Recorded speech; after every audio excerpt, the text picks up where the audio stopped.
I hate using this word losing because no one who steps in the octagon, whether they get their hand raised or not, it loses. But, it's the reality for 99.999% of fighters who ever compete that one day they're not going to get their hand raised. Izzy has seen Alex's hand raised 3 times in all 3 of their meetings. Dustin, how, if at all, can that impact the self-belief of a guy who has confidence in spades in Israel Adesanya? That's an answer only he can give, I feel. But from the outside looking in, yesterday at the press conference and the way he's walking around and carrying himself, he seems confident. He's still walking around like a champion, chest out. It looks like he's ready to go. The initial story was that Pereira followed Izzy into MMA from kickboxing. So that was kind of the narrative that we talked about before. But I believe that the real narrative of this story between these 2 men is that Izzy is obsessed with proving that he can beat Pereira. He's obsessed with that. Even when the fight was initially over, he was walking out with his head up thinking, listen, I'm better than this guy. The time we spent inside of a ring or a cage, I've been winning the majority of the time. I just can't seem to close the deal. Izzy really believes that he's better. He just has to go out and prove it. Do you feel like there's a lot, if you are Israel, when you look back at that last fight from November, do you feel like there's a lot to be down about? Like you just mentioned, he does seem to believe he was winning the majority of that fight.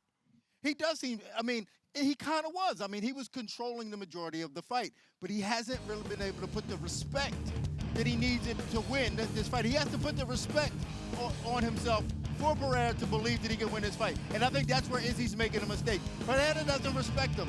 Even though he's been hurt by him, he doesn't respect him because he will not leave him alone. He gets in his face and he will not get out of his face. And coming into this fight, we look at Pereira. He knocked him out twice, right? Once in kickboxing, once in mixed martial arts. So we look at him as the big power puncher. But Izzy had him out on his feet at the end of the first round in their last fight. So Izzy's coming into this knowing he can put this guy away, know he can hurt this guy, and that's just more momentum going in. And I think he should have used that momentum in the fight. Like, I know it was at the end of the round, but you got to carry that into the second round. And I think it's important to note that Israel said the thing that surprised him about that outing in November was his ability to recover and his fighting spirit. Because he essentially, yes, like you guys just mentioned, was out in that first round, but comes back in the second and is still ready to fight. Israel said that he's going to show his fighting spirit this time around. If you're Alex, though, and you are the champion, and you're 3-0 against this guy who is one of the best mixed martial artists in the world, is there anything extra that you can do to sort of get into his head? Dustin, you've been in there with some guys who I know have tried with you. Yeah, it's tough, like, mentally, when you're going into these fights with rematches or trilogies, especially when you beat the guy twice, you have to go out and look better than you did. How can I knock him out better or quicker? So it's a little bit of pressure to perform and make something spectacular happen when you've already done some crazy things to the opponent. Do you guys believe that Alex is going to be a dominant force in this division, or do we see a different version of him because he's facing Izzy? You know what? In terms of the division, I'd be hard-pressed to believe that he stays in the division. He is a massive human being. I saw him yesterday. Yeah. He's a massive human being. I believe that he realizes he has that carrot over Izzy, and he knows that Izzy wants that carrot. And I believe that he's just holding it out there for Izzy. And I think that if he wins this fight, he's going up because I can't imagine him staying at 185 and trying to be a dominant force. I think he wants to be a double champion.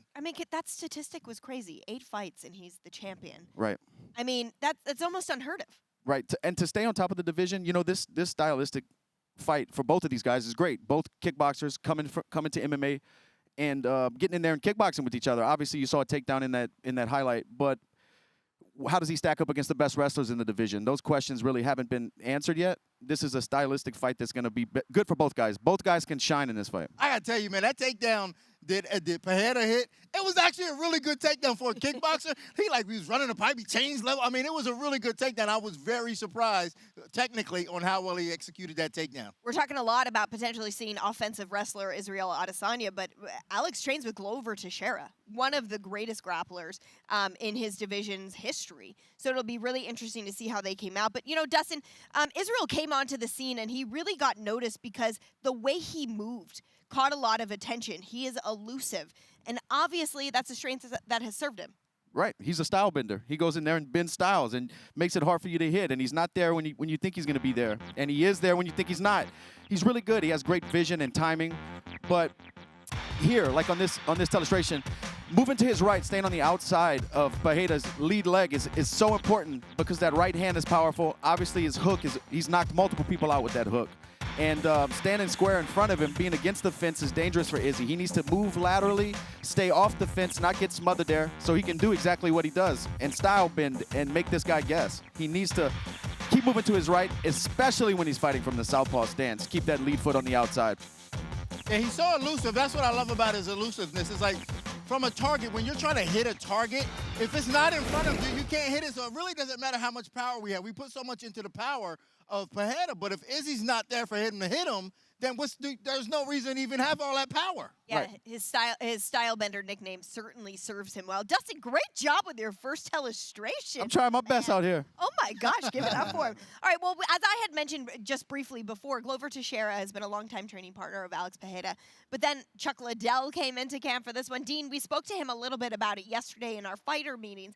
And just, the benefits of training with legends. Obviously, Chuck hasn't competed for a long time, but he's Chuck Liddell. I mean, think about it. Like, there was a time, and like if you're a new UFC fan, you don't know, but there was a time where Chuck Liddell was unbeatable. It didn't look like he was ever going to lose. And to have a guy like that in your corner and in your camp and giving you advice and helping you out is tremendous. It is a tremendous asset to bring Chuck Liddell in. Just to have that type of that aura and that energy that he brings, that fighting spirit. And if you know anything about Alex Pereira, he's already got that fighting spirit. No doubt about it. And then to have Glover, working with Glover, working with Chuck. He has two kingpins of the light heavyweight division champions who fought the who's who, the highest competition. So these guys know what a fighter's going through when he's prepping for these big fights. That's super important to have people around you like that. Thank you for watching ESPN on YouTube. For live streaming sports and premium content, subscribe to ESPN+.